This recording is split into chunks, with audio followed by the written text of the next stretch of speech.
Assalamualaikum warahmatullahi wabarakatuh. Kembali lagi dengan aku, Sheila. Halo, gimana kabarnya guys? Semoga kalian sehat-sehat aja ya di rumah. Dan untuk kali ini aku bakal bahas konten tentang pengalaman berhubungan dengan seorang tentara. Jadi, sebelum ke videonya, aku minta like-nya dulu, minta komen di bawah dan subscribe-nya guys. Jangan lupa juga nyalain lonceng notifikasinya biar kalau aku buat video baru kalian bisa jadi orang pertama yang menonton video aku. Oke, langsung aja ke videonya. Oke guys, kali ini aku bakal cerita tentang pengalamanku sendiri, yaitu pas aku kenal dengan salah satu juga tentara. Jadi ini benar-benar pengalamanku real dan di sini aku tidak ingin menyinggung siapapun, menyinggung uh, pihak manapun. Ini benar-benar real apa yang aku rasakan dan tidak ingin menjelekkan satu sama lainnya. Ini cuma pengalaman aja dan mungkin juga di sini adalah kesalahan aku dan kesalahan beliau juga. Jadi semoga kalian bisa mengambil hikmah dari nanti inti ceritaku. Oke, langsung aja. Jadi dulu aku pernah kenalan tuh sama seseorang. Itu memang aku kenalnya juga di media sosial karena memang ya udah, memang aku orangnya nggak pernah main-main ke mana-mana, jadi memang kenalan memang di sosial media. Jadi waktu itu aku kenalan sama temannya. Jadi misal aku kenalan sama si A, dan si A itu punya teman si B. Nah waktu itu si A itu lagi main sama si B kan. Nah si B itu tahu-tahu dia ngambil nomorku dari temannya si A itu, padahal aku kenalnya sama si A.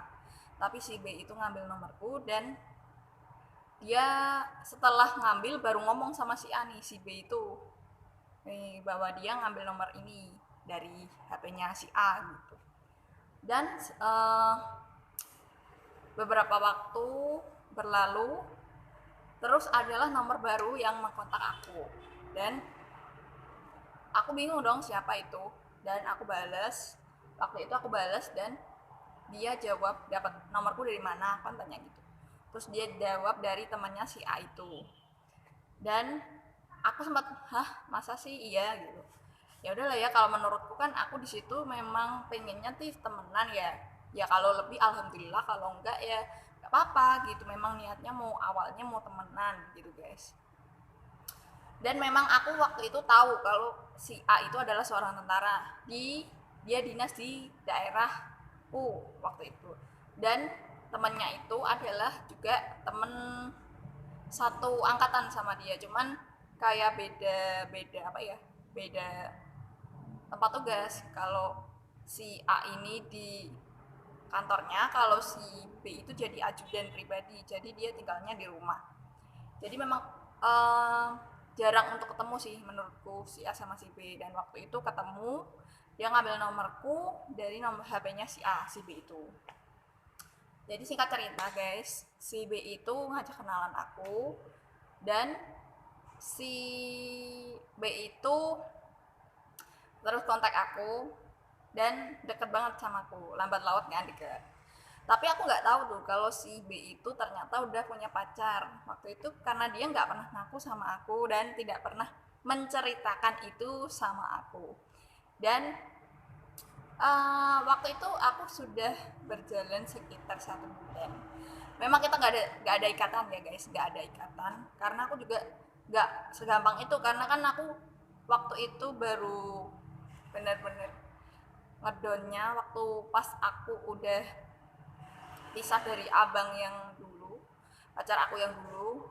Jadi aku kayak ngerasa ngedon dan gak mau untuk menjalin hubungan dulu waktu itu. Terus selanjutnya, bulan hari-hari selanjutnya aku tuh sempet kayak sering banget teleponan sama dia. Terus sering teleponan, aku kayak sedikit penasaran gitu, nih orang kok telepon gue terus, kok ngechat gue terus gitu, kayak perhatian gitu sama gue. Terus juga sering komunikasi setiap malam gitu.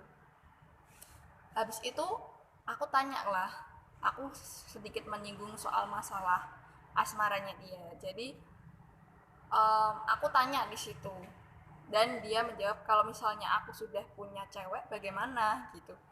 Dan aku di situ sempat shock guys, kenapa kalau anda punya cewek masih mendekati aku gitu loh. Pikirannya gini guys, orang tuh biasanya kalau misalnya berhubungan sama dia ingin selingkuh atau berpikiran untuk mencari orang lain, itu perasaanku kalau aku sendiri menanggapnya gini ya, berarti seseorang itu jenuh dengan satu orang itu, atau enggak kemungkinan keduanya memang dia belum punya siapa-siapa. Itu menurutku. Jadi feelingku kayak pemikiranku kayak lo udah punya cewek tapi masih deketin gue gitu.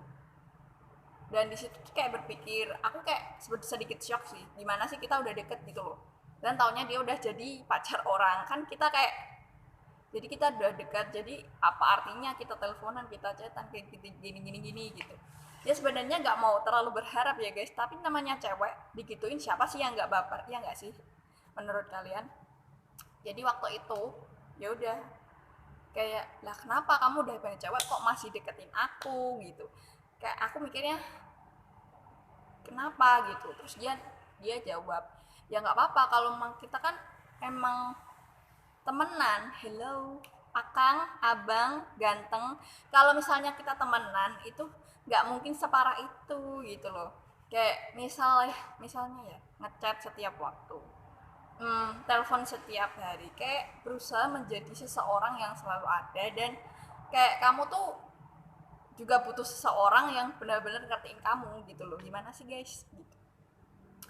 Dan pada saat aku tahu itu, ya aku ya mencoba biasa aja, kalau memang kita sistemnya memang pengennya temenan ya temenan aja gitu. Ya udah bodo amat, yang penting kan aku udah bilang kalau misalnya nanti ada apa-apa sama cewek kamu atau gimana itu aku nggak ikut-ikut gitu loh, karena kan kamu juga yang mendahului untuk mengajak kenalan aku, bukan aku yang ngajak kenalan kamu. Karena di sistemku itu kalau misalnya kamu udah punya pacar, aku lebih baik mundur. Kenapa sih gitu?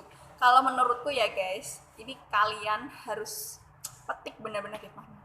Kalian itu cantik, kalian itu baik, kalian itu bisa kok memilih orang yang lebih baik dari dia. Misalnya kalau kalian dalam situasi yang seperti ini, kalau menurutku mending mencari yang lain aja guys. Karena gini, aku percaya karma itu bakal bakal apa ya, nimbal ke kita kalau kita melakukan hal itu sama orang. Kalau kita melakukan karma baik, kita juga akan dapat karma baik juga. Kalau kita melakukan karma buruk, aku percaya karma buruk itu akan kembali ke kita. Jadi aku nggak mau tuh jadi pengganggu hubungan orang. Waktu itu aku udah kayak menekan dia untuk udahlah kak, kita nggak usah kontekan, kita nggak usah gini-gini. Tapi tuh dia kayak bersikeras kayak kita kan cuma temenan, nggak apa-apa gitu. Lagian cewekku juga nggak tahu waktu itu dia juga LDR sama ceweknya. Jadi aku kayak, waduh ini nggak sehat nih, nggak bisa nih kayak gini. Tapi kan aku udah terlanjur kayak, aduh sialan, dia udah bikin aku baper waktu itu, kayak nggak bisa nih kayak gini. Terus aku kayak berpikiran jahat kan, sempat berpikiran kayak gimana ya kalau misalnya memang dia adalah jodoh buat aku, kenapa kenapa aku harus mundur waktu itu. Kayak aku berpikiran kayak pendek banget gitu loh guys. Tapi aku kayak nggak bisa nih kayak gini. Jadi tuh dua dalam hidup itu kayak bertabrakan gini. Jadi aku satu nggak mau, satunya mau, jadi gimana dong waktu itu. Tapi aku tetap bersikeras untuk tidak dan membatasi, tidak, walaupun sangat susah ya buat aku, sangat sangat susah. Karena udah bener-bener lah guys, ibaratnya udah kayak pacaran tapi tanpa status kalau waktu itu tuh aku. Jadi waktu itu aku sudah menegaskan dia untuk begini loh, aku nggak mau ikut campur kalau misalnya kamu ada apa-apa sama cewekmu, misalnya ada sesuatu dalam hubungan kalian, aku nggak ikut-ikut. Karena ini juga kamu yang mau, kamu yang ini gitu. Kalau aku mah menanggapi sewajarnya aja setelah dia udah punya cewek. Kayak aku mencoba untuk lepas dari dia, tapi nggak bisa lepas pas-pas. Ya lepasnya pelan-pelan guys, walaupun itu sangat sulit buat aku. Bahkan aku dulu